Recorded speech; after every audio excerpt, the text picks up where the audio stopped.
J'étais ministre du Budget en 1994. On a doublé la possibilité de déduire de ces impôts les sommes données au Restos du Cœur. Je crois que le plafond était à 600 francs. À l'époque, c'était des francs. On l'a porté à 1000 francs.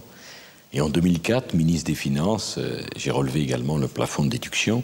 J'ai toujours pensé qu'il fallait permettre aux gens de donner davantage au mouvement associatif, au mouvement caritatif, sur la base de la déduction d'impôts. Mais ce qui est rageant dans ce combat au quotidien contre la pauvreté, c'est qu'il faut sans arrêt mener de nouvelles luttes.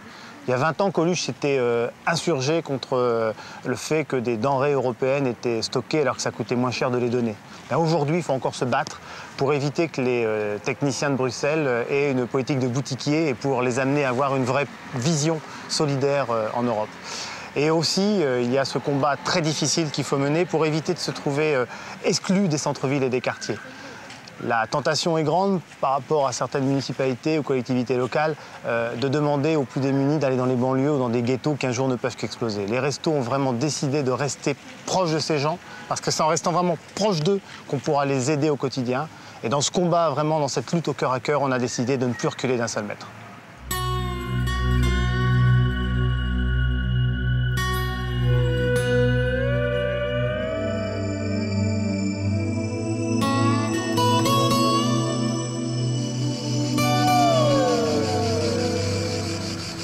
On a été les premiers à ouvrir nos locaux à des personnes de la rue.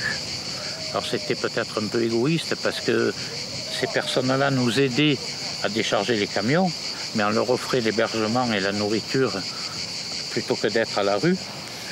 Et puis on s'est dit que ces personnes qui passaient une certaine partie de leur vie à nous aider, 3 mois, 4 mois, et on s'est dit à ce moment-là que ces personnes-là, petit à petit, pouvaient nous aider à inventer un lieu où ils auraient pu vivre.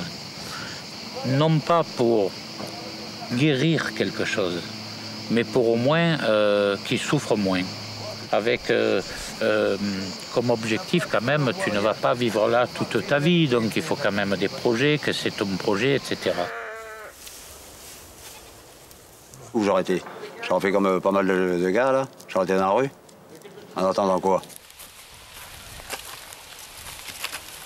Qu'il ait un lieu où il se ressource, où il pose ses valises, où il puisse évacuer toute son histoire. Parce que je pense que les personnes, quand on nous dit est-ce qu'ils s'en sortent, peut-être un jour ils s'en sortent, le jour où ils se sont mis à jour avec leur histoire. C'est ça. Oh. Pourquoi tu viens ici? Je trouve les canards, je vais faire les poulaillers. Et pourquoi tu ne portes pas les clés? Parce que moi je vais faire les poulaillers maintenant. Si tu ouvres la clé du canard, tu vas m'occuper des poules. Bon. Mais ça, il faut que j'ouvre les poules là. Mais donne-moi la clé. Ben voilà là. C'est pas ton travail, va faire les poules Mais là-bas. non, ils ont faire les piter la boule à mer. Mais c'est pas ton travail, aujourd'hui tu le Oh, fais. je reste tout, je vais dans Joe. Hein. Oh. Va voir Joe, va voir la femme de Joe, comme tu veux.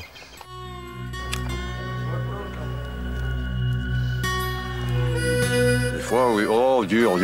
Des engueulades, oui. Ouais, c'est bon, ouais. Des fois, il y en a qui sont pas... Ils sont intolérants, quoi. Je casse pas les couilles, je bois. Bon. Et parce que là... C'est un lieu à vivre qui au départ a fait le choix du maraîchage et des animaux.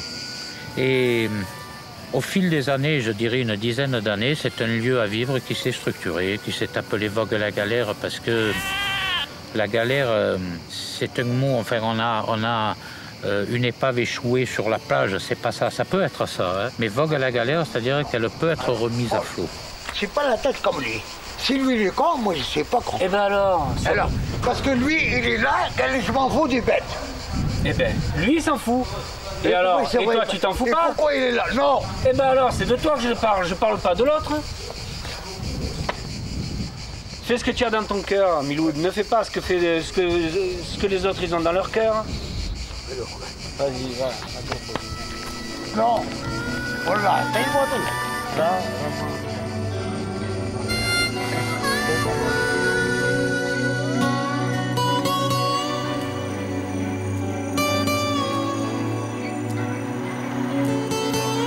Depuis que je travaille, je suis bien.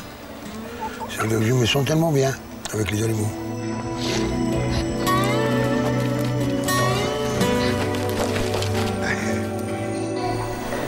Pourquoi tu dis ça pour rien? J'ai rien fait.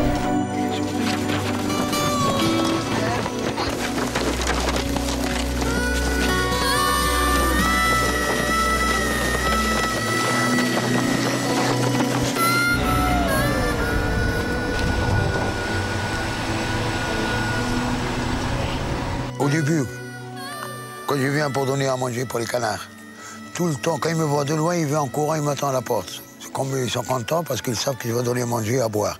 Depuis que j'ai commencé à tuer, ils ne prochent pas. Ça veut dire que c'est venu de danger pour eux. Et on y va. Non. Reste comme ça et tu traverses ici. Là. Ouais. Voilà. Alors, vous avez une petite glace ici. Oui, ouais. Essayez, regardez ce qui vous plaît.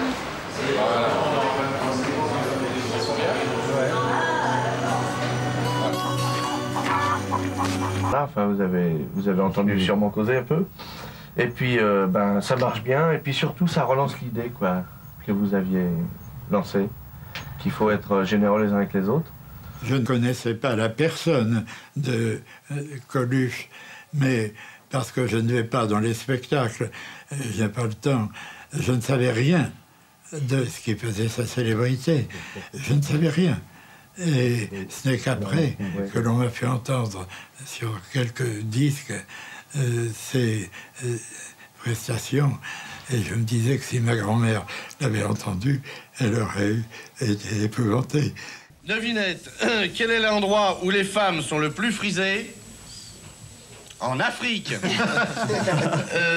bête alors.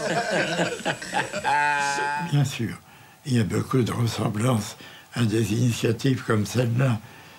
Et elles sont une des sauvegardes de la valeur de la démocratie. La démocratie qui consiste à soulever une opinion publique qui dépasse les particularités des partis et qui met en demeure les pouvoirs publics par l'expression de l'opinion publique, met en demeure de prendre les initiatives qui s'imposaient et qui étaient oubliées.